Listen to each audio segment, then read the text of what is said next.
Live from KSAT 12, the Nightbeat starts right now. We begin with the big story of the whole weekend, including new updates from today. Our continued coverage of the trove of video, audio, and documents released by the city of Uvalde from their investigation of the tragedy at Robb Elementary. It was part of an Information Request Act from a group of media outlets, including KSAT, arguing that this enormous amount of data belongs to the public. A team of KSAT journalists spent hours this weekend poring through it all, something victims' families told us they're thankful for. Times I want everybody to see everything up to our children's bodies. I want people to see everything so that you can see this is a nightmare. This is something that you can't put into words. And this is our reality. It's mind-boggling, but maybe something like this I'm hopeful will change your mind and be a little more supportive.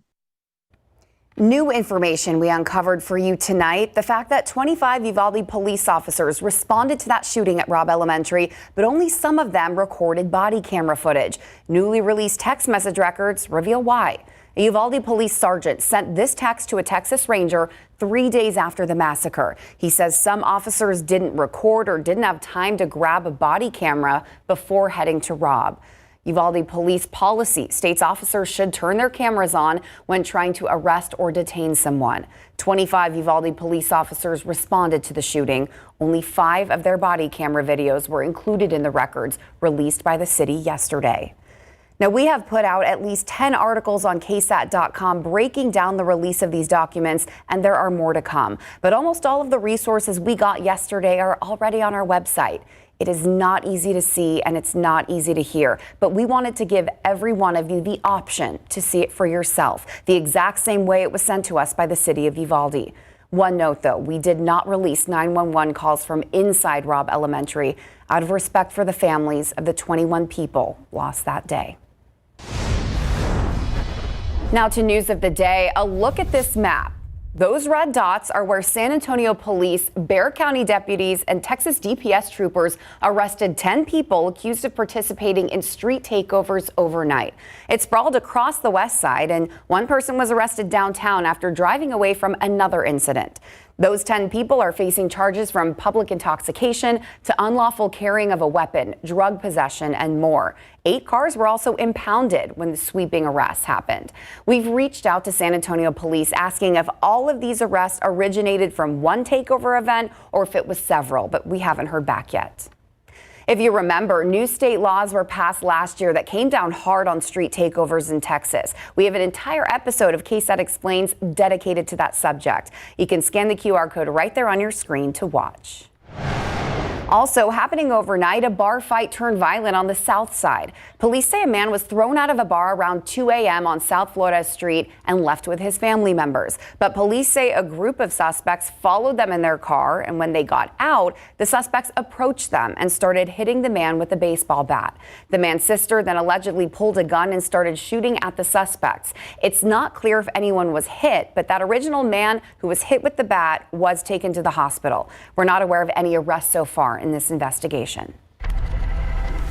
A 16-year-old charged in the deadly shooting of an elderly woman back in May will appear in court for the second time tomorrow. That minor and his older brother, 19-year-old Jacob Rios, both facing murder charges in that woman's death on Cesar Chavez downtown. Police say the woman was in a car leaving a graduation ceremony at the Alamo Dome when she was shot and killed in crossfire between the two suspects and a different man. Both of those teens have stayed behind bars since their arrests last month. All right, heading outside with Live Cam, we know so many parents are eager to send their students back to school this week. And for the ones that are getting ready to do that tomorrow, they'll need to know about the weather. Mia's standing by with the first day of school forecast. Mia, unfortunately, it's a hot one. It is going to be a hot one, and that's going to be the case. Maybe your school district doesn't start tomorrow. Maybe it starts Tuesday or Wednesday. You can expect more of the same. The heat, copy and paste weather. Let's start with your Monday, though. Take a look at the bus stop forecast. Stepping out the door first thing tomorrow morning, I think we're going to see a little bit of cloud cover in place thanks to the humidity, and that's just it. A humid start to the day as well, around 80 degrees here in San Antonio. Then into the afternoon, we've got high temperatures in the upper 90s 70s near 100, plenty of sunshine. But when you factor in the humidity, it's going to feel even hotter in the triple digits. So make sure to send the water bottle with the kiddos tomorrow, along with the backpack, along with the lunchbox. And just know, yes, that heat is going to continue each and every afternoon. Heat indices climbing to at least 105 in the afternoons because of all of the moisture in place. Also something to think about for recess and those kids that have band practice or sports practices after school, making sure that they are staying hydrated. Unfortunately, when it comes to any rain chances, minus just a stray coastal shower in the afternoons, we really don't have any notable rain chances to talk about. So we're going to break down those details, plus get you a look at a meteor shower. You heard that right. That's peaking tonight. Those details coming up in just a few. Lots of exciting things, including the fact that summer's over for parents, teachers, and of course the students. Here's a list of all the districts that will start school tomorrow. That's Alamo Heights, Bernie, Harlandale, Jourdanton, Lackland, Northeast, Pleasanton, South San Antonio, Southside, and Uvalde will all welcome students back in the morning. And that's just the schools returning tomorrow. So many more are starting back up later this week. So go to our back to school page on our website to find a complete list of school start dates, as well as other back to school resources like information on backpack giveaways happening all over Bexar County. Well, the Olympic Games have wrapped up, but the effects are still vibrating around the world and right here in San Antonio. The Games put 32 sports on display, one of those being Taekwondo, a sport that was only added to the Olympic competitions in 2000. The night team Zaria Oates went to find out how the oldest martial arts gym on the South Side is training the next generation of competitors. What's your favorite part about doing Taekwondo here? Doing shoulder rolls, kicks, doing the sparring, Forms, competing, kicking, practicing self-defense. We're the oldest school here in the South Side. Been here, 37 years, something like that. Henry Lozano opened Lozano's martial arts in 1986. I'm a 7th degree black belt. His daughter, Angelica Lozano, now teaches these young athletes. We're very traditional martial arts here. From jiu-jitsu to taekwondo, even Hoi Chung Musu. These sports compete on very high levels, with taekwondo even being on the Olympic stage. I would want to see myself in the Olympics. I saw some clips of the Taekwondo sparring, and it just encouraged me to do better. Not only are they admiring their sport being showcased at such a high competition level, They've been really motivated to start competing. but they're putting in the work to get there too. Our brown belts are working there. They're about 15, 16 years old, but they've been training since they were about 4 or 5 too. For some, this is also the first year they're seeing themselves represented in more ways than one. Do you know who Carlos Yulo is? He won gold in gymnastics, and since I'm from the Philippines, it makes me happy seeing my pride and my culture being put out there. Pride and culture, just two of many reasons that so many people in Lozano's gym keep going. Wow. So how long have you been doing Taekwondo? Over 50 years. Over 50 years. Wow. What does this mean to you, being here? Everything. I mean, I gave up a lot of stuff to do this, to change the lives of children. Encouraging young athletes that you can do anything you put your mind and heart to.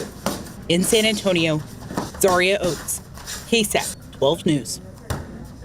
What a special place. Lots of determination there. And with the Olympics wrapped up now, here's a look at the final medal count. The U.S. led the way with 126 total medals, 40 gold, 44 silver, and 42 bronze. China, Great Britain, France, and Australia rounded out the rest of the top 5 for the total medal counts at this year's Olympic Games.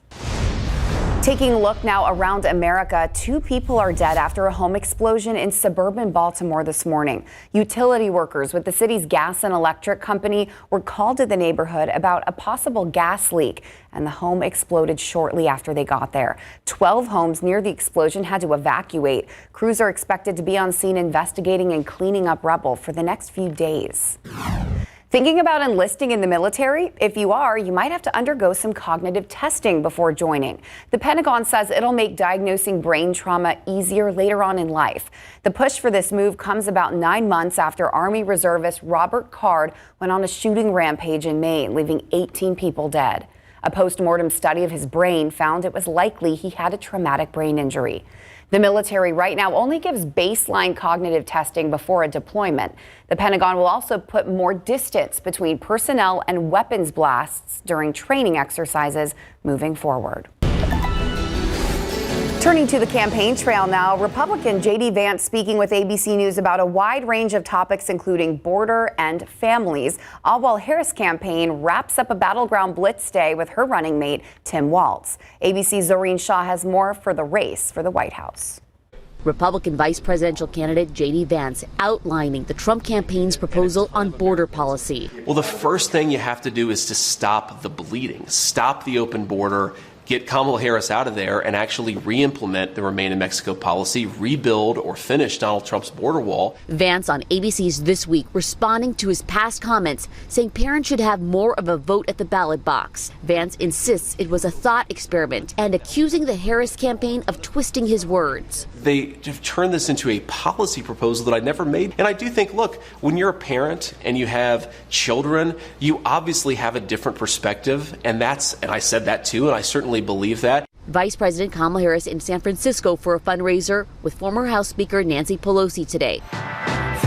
She was in Las Vegas Saturday with running mate Minnesota Governor Tim Walz, the final stop of a battleground state blitz. Harris appearing to follow Trump's lead, proposing to eliminate taxes on tips, hours after the powerful culinary union endorsed her. When I am president, we will continue our fight for working families of America.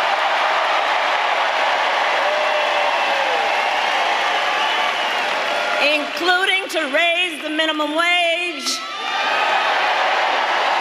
and eliminate taxes on tips for service and hospitality workers. Trump responding, she copied my no taxes on tips policy.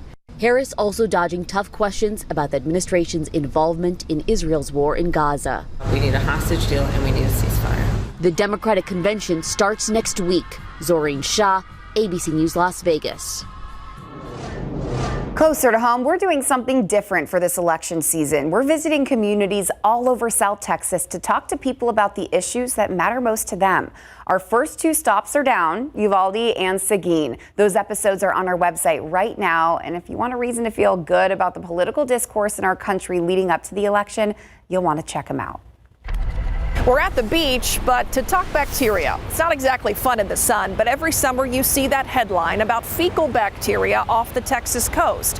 What you need to know to help you decide whether to wade in, and just how big of a deal is that really to our health? What we found out while we were here in Galveston. KSAT Explains is coming up. Plus, Debbie is long gone, but parts of the southeast are still having to take cover. The after effects of record-setting rain, and a look at severe flooding north of Texas when we return.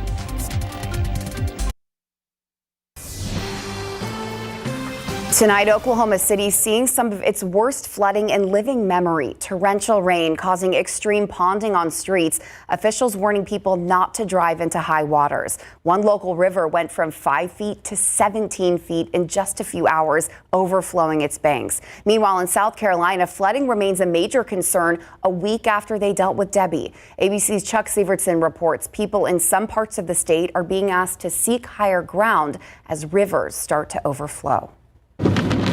Intense rain across central Oklahoma prompting flash flood warnings and a sharp rise in river levels. In less than 12 hours, receiving more than 6 inches of rainfall, its 7th wettest day on record. Oklahoma fire officials say they responded to at least 12 water rescues. Meanwhile, on the East Coast, lingering flooding in the Carolinas and Georgia from Debbie. We have flood watches in effect throughout the Carolinas, receiving over a foot of rain. This water has nowhere to go, and it's looking like we'll be seeing river flooding at least through the end of the week. Authorities say thousands of students across at least 3 South Carolina school districts will begin the school year a little later than originally planned. Further north, west of the I-95 corridor, widespread 3 to 6 inches of rain falling with amounts larger in some places. Oh, there it goes. In Canastillo, near Rochester, New York, strong floodwaters sweeping away barns and trees. 2 structures being slowly pushed downstream. This storm washed away people's lives and their dreams. Businesses, farms up the road, homes, schools destroyed in matters of seconds. Chuck Sievertson, ABC News, New York. So hard to see what everyone's going through. I feel like all these different parts of the country, we can relate. We've all been through one of those things. Yeah, absolutely. Really and now that Debbie is done with Yes. for the East Coast, of course, they still are dealing with some lingering flooding issues here and there. We do have another disturbance to monitor in the central Atlantic. It's not a concern for San Antonio or South Central Texas, and we'll talk about why coming up in the next half hour. Right now, I want to focus on the heat, but also something pretty cool happening in the night sky tonight. The Perseid meteor shower peaks tonight and into early Monday morning. Now, this meteor shower is one of the more notable meteor showers that takes place. It runs from mid-July through the 1st of September, but the peak is tonight, the best time to view from midnight until dawn. We've got mostly clear skies in place right now, and I think that will continue for the next few hours, but ahead of sunrise tomorrow, we are expecting some more cloud cover to work back in. If you do want to test your luck and see if you can spot a few meteors, up to 50 to even 100 meteors per hour in the best case scenario, ideal viewing areas will be in rural communities as far away from city lights as possible. So pretty cool. Good luck to all of those that will try to spot a few meteors out there. And you can see right now, not dealing with anything, mostly clear skies, no rain, and that is unfortunately, in terms of the rain, going to be the same story over the next several days. And it's all thanks to this big blue H high pressure that is very much in control of our weather pattern. All of the rain making energy you can see is just being deflected around the northern edge of that high pressure system. And sure, it's going to wobble around a little bit over the next couple of days, a little bit to the east, a little bit to the west, but overall, it's still going to be centered right over the state of Texas. And this is the result for us here in San Antonio. Daily high temperatures around the century mark. 100 tomorrow, same Tuesday, Wednesday, potentially even building a few degrees by the second half of the upcoming week and even into next weekend. For context, the average high for this time of year, 97. This really is the dog days of summer. Will be a few degrees above that each and every afternoon. So yes, back to school, a big thing this week. Here's a look at temperatures. 7 a.m. tomorrow morning if the kiddos are headed out to the bus stop. A warm and muggy start, right around 80 degrees here in San Antonio, 77 out east in Gonzales, 73 in Bernie, stretching up to Comfort as well. Again, mostly cloudy skies tomorrow morning, but by lunchtime, we're already going to see some of that break up and scatter out just a little bit more, so more sunshine, helping temperatures climb into the low 90s for any lunchtime plans at noon. There's that high temperature right around 100, feeling closer to 105 with all of that moisture in the works as well. So that'll be the theme here in Bexar County, more triple digits up in New Braunfels, especially along and south of the Highway 90 corridor. 97 tomorrow afternoon in Canyon Lake, 99 in Bandera, 98 over in Tarpley. If you were curious, today we hit 100 degrees officially in the Alamo City, making our 15th triple digit day so far this year. Yes, that is very hot, but a far cry from where we were this time last year, where we had 46 triple digit days already in the books. 2023, of course, would go on to break the record for the highest number of triple digit days that we've seen here in San Antonio in a given calendar year. So at least we're not on pace to break that, but we will have plenty of opportunities to tap onto this year's total at least over the next 7 to 10 days with those high temperatures in the triple digits. So plenty of heat, plenty of sunshine. Stay hydrated out there. Courtney, we're going to talk about the tropics, do a full breakdown into what's happening out there in the central Atlantic coming up closer to 10:45. I feel like sometimes I forget that I'm here in the studio watching it and I'm just going, oh, there yikes. It is. No. Yep, there it is again. My microphone. It's real and it's here. Okay, thank you, Mia. We'll be right back with a preview of what's on Instant Replay. The Dallas Cowboys were in action this afternoon for their first game of the preseason. Mary Rominger joins us for a preview of Instant Replay. How about the defense? How about the Cowboys defense? What a great game they had today. They were all over the field. They are definitely ready for the season to begin. Coming up tonight on Instant Replay. Third down play for Stetson Bennett over the middle and picked. Marquise Bell at the 45-yard line. The Dallas Cowboys preseason kicked off today, and the Cowboys defense came out to play. 4 interceptions in this game, all from quarterback Stetson Bennett. We'll show you how it all went down in the final moments from SoFi Stadium. Really, when you go out there, you have limited plays. You want to execute at a high level and make sure the ball's going where it's supposed to. CJ Stroud only needed 6 snaps to complete 2 of 4 passes, one of which was a touchdown pass to his trusted receiver, Tank Dell, in Houston's preseason win over the Steelers. The reigning Offensive Rookie of the Year tells us what he thought of his performance. So you've been working hard to get here. How does it feel that you guys are finally here going to these finals? Feels great. I'm pumped up. Tired. Finally, I'm waked up at 3 o'clock in the morning. We were there as Bernie's Little League team left San Antonio. They will be on the national stage this Thursday for the start of the Little League World Series in Williamsport, Pennsylvania. The players are pumped to compete and introduce the nation to Bernie.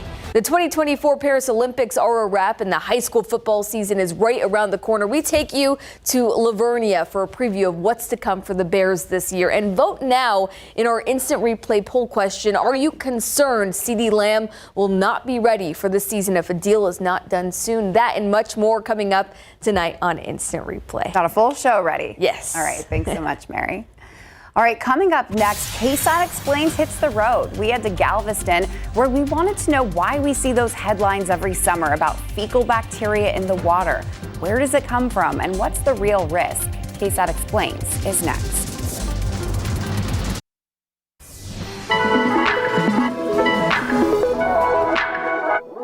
Today, KSAT Explains takes us to the beach. Every summer, you see that headline about fecal bacteria off the Texas coast. Well, how does it end up in the water?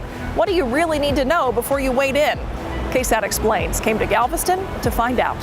Our day at the beach started out with a drive. So is this when you normally start sample collections? 8 o'clock, yes ma'am. 8 o'clock. We rode along with a team as they collect samples of ocean water to test for fecal bacteria. So how often do you do the sample collection? So we are weekly from March through mid-October, and then every other week during the off-season, during the wintertime. John Burns collects water samples from 55 sites across Galveston County, filling these small bottles about 100 milliliters or a little over 3 ounces from each site. So we go out, go down about elbow depth, come back up with the water, cap it. That's the basics of it. So okay, let's do it. All right. My biggest thing is just to make sure that we're getting out to the proper depth, which is about 2 feet. You can go from like knee deep to neck deep pretty quick on a bad day. So what's the next step? Put it in the ice chest. Then drive it back to the Galveston County Health Department, where it's picked up by a third-party lab, put into another cooler, and driven 2 hours away to be tested at East Tex Labs. We followed along. So what we're testing for is Enterococcus, AKA fecal bacteria. The water samples are diluted first. We call it shake and bake, because you just add this in, shake it up, and then you incubate it. So we're going to pour this in here. It's going to fill all this up. There's small and large wells. The sample plus solution is incubated for 24 hours. The bacteria come along, they'll metabolize this, and when they metabolize this, it releases a fluorescent chemical compound. So that's how we actually see the end result of the test. So basically we would count up how many small and how many large wells are fluorescing. Oh, I can already see some. The more neon you see, the more bacteria in that sample. We see the most elevated results after rain, because there's a lot of runoff, because whatever's been on the grounds, now nature's flushing it out. The test results are reported to the Texas General Land Office, which runs the program Texas Beach Watch. It's what all of this, from sample collecting to lab handoffs to testing, is part of.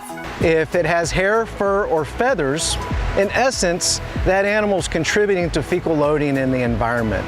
That's where the state believes most of the fecal bacteria in coastal waters comes from, animals. The majority of that sampling has resulted in identifying seagulls and canine as the most significant culprits, followed up by smaller amounts from humans. Texas Beach Watch tests water samples from beaches all along the Gulf Coast. The coastal zone is an area even larger. It's any land close enough to the coast to affect water quality.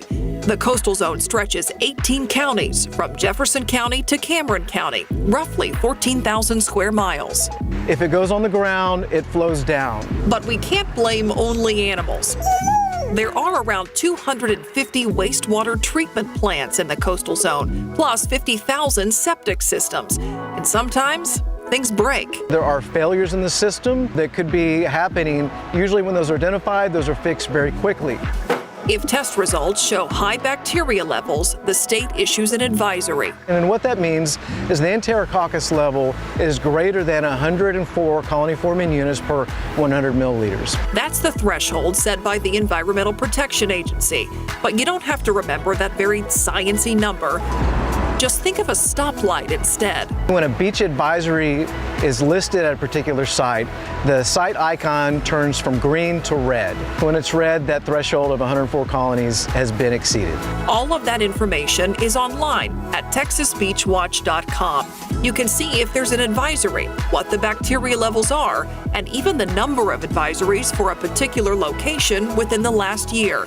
It can help you decide whether you want to wade in. There's a lot of beach. We're, I think, 25, 26 miles long, so just because there's a high sample on the seawall doesn't mean the west end has high samples or vice versa. It's very rare when we have multiple sites together, all with an advisory posted. A state-issued advisory won't shut down a beach. That's left up to local jurisdictions. The state says bacteria levels in the water tend to be highest in March, June, and September. Why? We're still looking into that. So here's another question. What happens if you're exposed to fecal bacteria in the water? We came back to SA and went to University Hospital to find out. The most common infections people are going to run into is from ingesting the water. Even if you aren't aware of drinking the water, it can get into your mouth, and you can have most commonly gastrointestinal illnesses like nausea, vomiting, diarrhea. There's a higher concern for people who are immunocompromised, pregnant women, or people with a cut or an open wound, even a new piercing. But if you do go in the water, make sure you cover it with a waterproof bandage to keep yourself protected there. The other thing you can do is make sure you wash your hands before you eat. A lot of times we go in the ocean water and then we eat food. But if you wash your hands afterwards or use alcohol-based hand rub to keep your hands clean before you eat, that's another way to try and reduce your risk. There are some things we can all do to try to keep this bacteria out of the water in the first place. Pick up pet poo and pick up after yourself, too. What do seagulls love on the beach? They love your food, and they love to come and mess with your picnic and harass you. And so keeping your food away from the seagulls, not feeding the seagulls, will help to not concentrate their dispersal of bacteria on the beach itself as well. Each one of us plays a role, and we have some level of responsibility. Good to know in the summer. That's just our latest episode of KSAT Explains. You can find the entire Explains library on any of our streaming platforms, and you can also submit your own ideas. Just scan the QR code on your screen. All right, back here in San Antonio tonight, temperatures falling gradually into the upper 80s, mostly clear skies in place right now. It was a hot last weekend of summer for many folks and kids out there, and the heat is going to be the name of the game over the next several days, as it is in early to mid-August typically. 100, that was our official high here in San Antonio as we take a look at today's almanac data, 3 degrees above the average of 97. Thankfully, though, not near where we were this time last year. We set the record for the day of 106 back last year and even into 1936 as well. But still a very, very hot day out there. 102 in Pleasanton, 102 as well as Hondo. Del Rio, your high temperature was 104. It was 96 just up the road in Kerrville. Now we're starting to see, again, those temperatures fall into the 80s. Still a few low 90s along and west of the I-35 corridor right now. More of the same over the next several days. Another look at that extended forecast, plus a full breakdown of what's going on in the tropics coming up. Thank you, Mia. Well, more teachers are turning to crowdfunding sites to help deck out their classrooms with supplies, typically pencils and paper, things like that. But one teacher I spoke to went a completely different direction, and it has to do with mental health.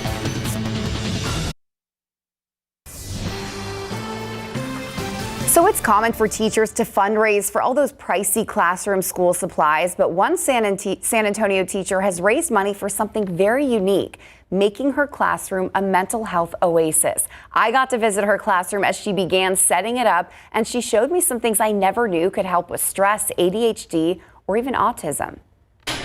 We got to be there on the day Annette Graham started bringing her classroom to life at Zachary Middle School. Setting up a classroom is kind of like Christmas for teachers because it's the excitement we get to create. And what she strives to create is a mental health sanctuary. As a teacher in the magnet school within Zachary Middle School, she teaches social emotional learning. Something I'd witnessed with my students that they had high anxiety, especially in middle school. They deal with a lot of changes. But creating a calming space required some help. Graham used fundraising site Donors Choose, which helps teachers pay for supplies and projects.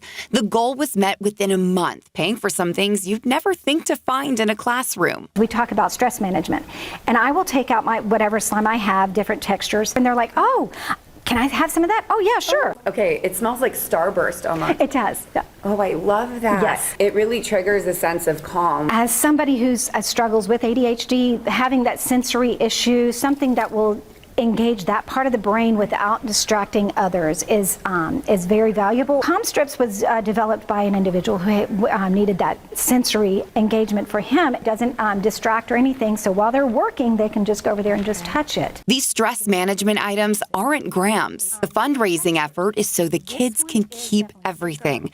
The part that happens strictly in the classroom is the lighting. Fluorescent lights can be overstimulating to a lot of students. Just lowering the lights helps reduce some of that anxiety. It helps give a little bit of a sense of security. Students who aren't even in her class will stop by to wind down or decompress. When they walk in, they immediately feel it. The concept's so special, it pulled in those donations from people all over the country, and she hopes other teachers will get the same support. What I hope is that people will see the value in what we're doing here.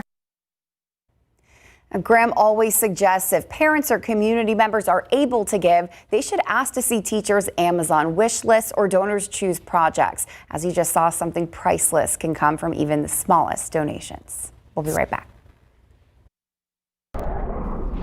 All right, it's really hard to see some of that flooding and the destruction around the nation when we know we're not even at the peak of hurricane season yet. Exactly. So Debbie, which is what caused a lot of that along the eastern seaboard over the past week, that was our fourth named system of the 2024 Atlantic hurricane season. I want to put things in perspective. So yesterday marked 1 month until the peak of hurricane season, which is the top of that mountain there, residing on September 10th. This whole season officially runs from June 1st through November 30th, so we're getting closer and closer to the time of year where on average we start to see a higher frequency of some of these systems work across the Atlantic. And this Sunday night, now that Debbie is pretty much dissipated, eyes are on this disturbance pushing through the central Atlantic right now. This evening, the National Hurricane Center starting to call it potential tropical cyclone 5, which means that it's not a tropical depression or a tropical storm yet, but it is expected to strengthen into those categories over the next several days. So this is the latest forecast track for this system. It is expected to strengthen into that tropical storm classification by Tuesday morning. As it approaches the Lesser Antilles, then notice it's expected to take a turn and a curve farther up to the north, nearing Puerto Rico by Wednesday morning. And then as it churns over the warm waters of the western Atlantic and even approaches Bermuda later on this week and into next weekend, it could potentially strengthen into a Category 2 hurricane. The good news for us here in the lower 48, we are as of right now not expected to see any impacts from this system, and especially here in south central Texas. By the way, the next name on the official list for this season would be Ernesto, but we have been talking about what was at one point Hurricane Debbie that we were talking about this time last week. It made 2 landfalls, one in Florida and then another in the Carolinas. Here are all the flood alerts that are still in place across the Carolinas, stretching down to Georgia and even the Sunshine State. And this is why. Take a look at some of these rainfall totals since last Sunday. Wilmington now up to about 11.5 inches. Charleston, South Carolina, almost 13 inches of rain. It is incredible just how much real estate along the East Coast was impacted by dry rain from that system. So yes, you can imagine a lot of flooding instances and problems out that way, even some tornadoes that were reported. Thankfully, we didn't have any of that here, but it still would be nice to see some rain. This should say August 2024. So far, we have only seen 0.03 of an inch officially here in San Antonio. The average for the month, 2.15. August typically is one of our drier months throughout the year, but we still have a long way to go when it comes to at least meeting the average in the Alamo City this month. And notice over the next 7 days here at home, not a whole lot when it comes to any rain chances. The big story going to be temperatures. Very toasty each and every afternoon. Highs nearing the century mark. Heat indices close to 105 each afternoon because of the humidity. And then again, a very dry forecast for the foreseeable future. So here's another look at your Monday. Mostly cloudy skies by 7 a.m. Upper 70s right near 80 degrees to kickstart the day. 90 at 11 a.m. Partly cloudy into the early afternoon, then mostly sunny by the time a lot of the kids are headed home from school. 100 degrees the forecast high. There's that feels like temperature feeling even hotter out there. So copy and paste weather over the next several days. Just not a lot going on. Keep in mind the UV index though is also going to be very high. So along with staying hydrated for those that have after school practice or anything like that, also make sure that they're wearing the sunscreen if planning on being outside for extended periods of time as well, because you can see we're going to find plenty of that over the next week. We have bottles and bottles of sunscreen lined go. up on our counter. Thank you, Mia. All right, movies starring Ryan Reynolds and Blake Lively battled for box office bragging rights this weekend. Which movie came out on top? The countdown is next on the Nightbeat.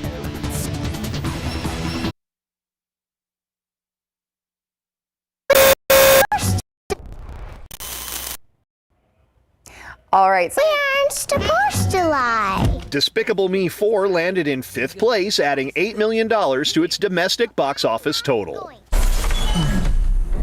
Would you look at that? Borderlands bombed in its opening weekend. Box office prognosticators had predicted it to open between $10 and $20 million, but the video game adaptation managed to scrape up just $8.8 million.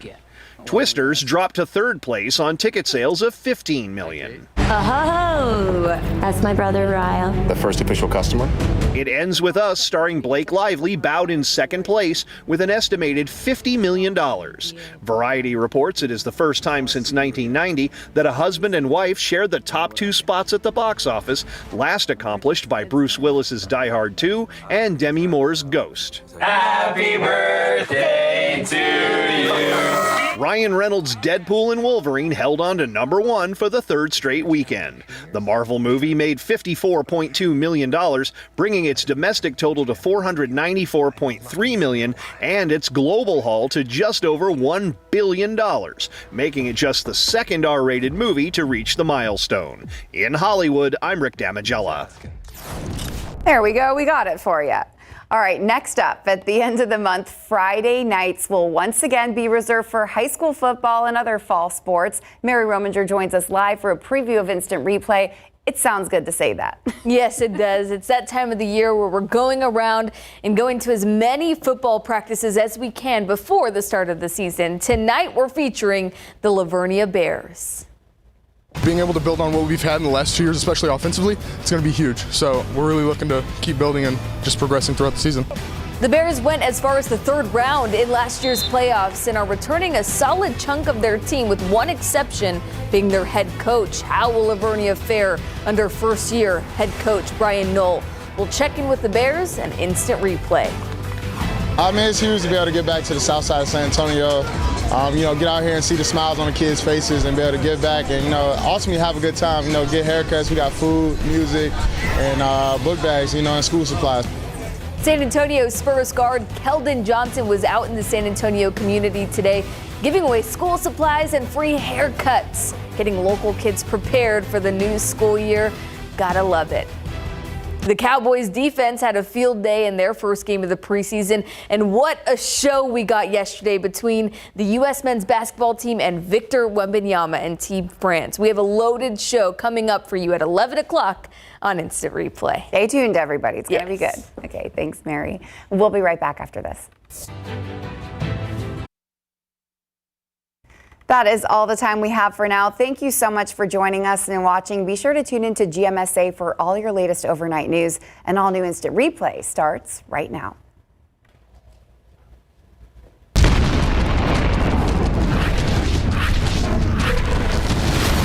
We've been waiting a long time to say football is back right here on Instant Replay. It's preseason football, but it's exactly what we need to get us to the end of the month. Thank you for joining.